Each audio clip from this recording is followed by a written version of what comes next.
Ce mercredi 20 septembre, Sabine Azéma souffle sa 74e bougie.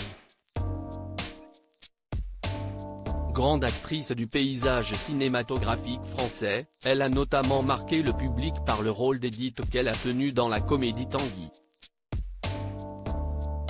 C'est d'ailleurs à l'occasion de la sortie du deuxième volet, Tanguy, le retour, sorti en 2019, que Sabine Azéma s'était confiée à nos confrères de Version Fémina. L'actrice avait notamment exprimé sa joie d'avoir retrouvé ce rôle qui l'avait propulsée il y a 20 ans de cela.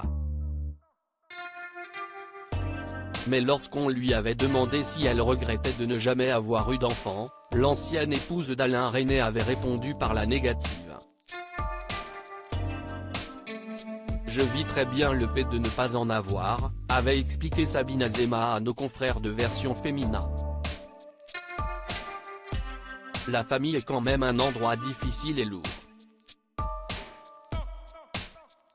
Il n'y a pas un idéal de vie à indiquer aux gens, car la vie, c'est beaucoup de choses qui dépendent des rencontres et des choix qui se présentent. Une dynamique qui est d'ailleurs explorée dans le film Tanguy, où Sabine Azéma joue le rôle d'une mère dépassée, alors que son fils s'éternise dans ses jupons après ses 30 ans. On ne peut pas tout faire ni tout vivre. Et quand ça ne va pas, il faut donner le coup de talon pour remonter.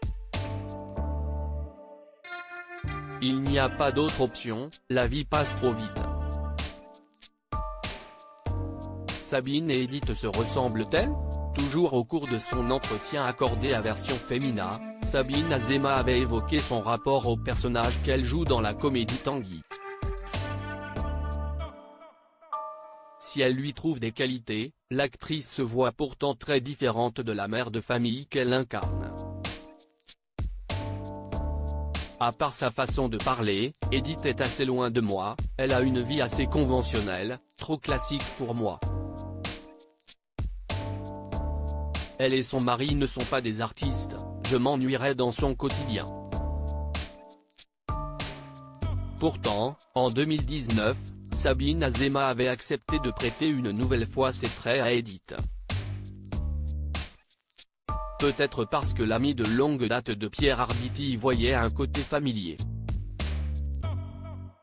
L'avantage d'une suite, c'est que je connais bien ce personnage et c'était très facile de se remettre dans sa peau.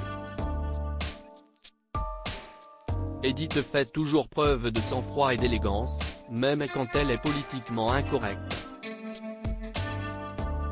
Article écrit en collaboration avec 6 Médias Crédit Photo, Dominique Jacovid.